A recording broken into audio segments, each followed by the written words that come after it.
The first point I want to make is about the level of consular assistance to Mr Assange. As far as I can tell, there's been no Australian who's received more consular support in a comparable period than Mr Assange. Since he was arrested in the UK in December 2010, he has been visited by consular officials. They have in turn facilitated a visit for family members. 2 consular officials have been present at each of Mr Assange's court appearances in London. On the day of his release on bail, consular officials made contact with his lawyers. Since that time, consular officials have remained in contact with his legal representatives. When it comes to Sweden, the Australian government has made representations to the Swedish government that due process will be applied to Mr Assange. The principle here is that we don't want Australian citizens involved in the legal system of any other nation to be treated in any way more harshly than citizens of that nation would be treated by the legal system. And we've received assurances to that effect from the Swedish government. We stand ready to offer more consular assistance should he be extradited to Sweden. As I said, I can't find evidence of any other Australian who in a shorter period has received a higher level of consular support from Australian authorities than Mr Assange has.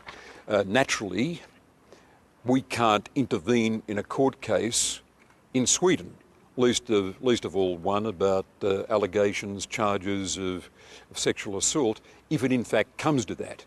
We know that the Swedes are seeking an extradition so that he can be questioned.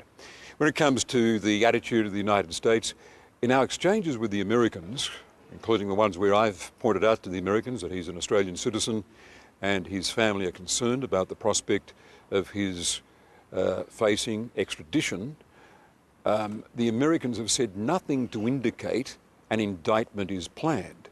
And certainly there's nothing we've picked up from our contacts with the Americans that an indictment is planned.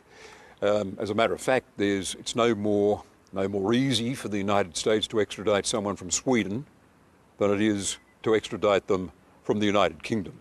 So that's just a bit of essential background. The level of consular support is something I'm proud of, and I want to underline. It's the support we give to any Australian who is in a comparable position in the legal system of another country.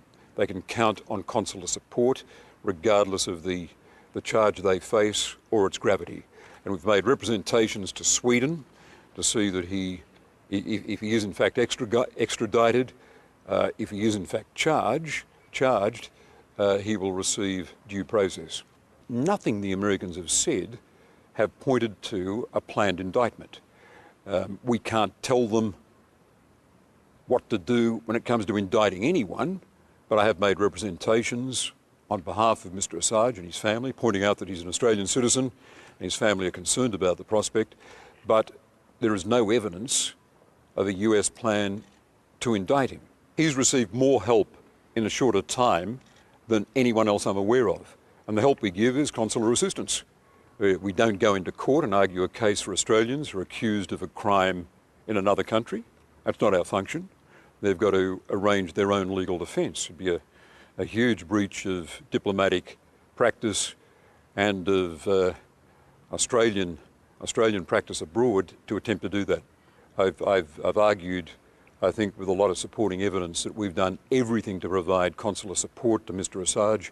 I notice that the opposition is saying we haven't done enough. Well, I just challenge them to nominate what more they think we could have done. We've seen nothing to suggest that the Americans are planning any kind of indictment.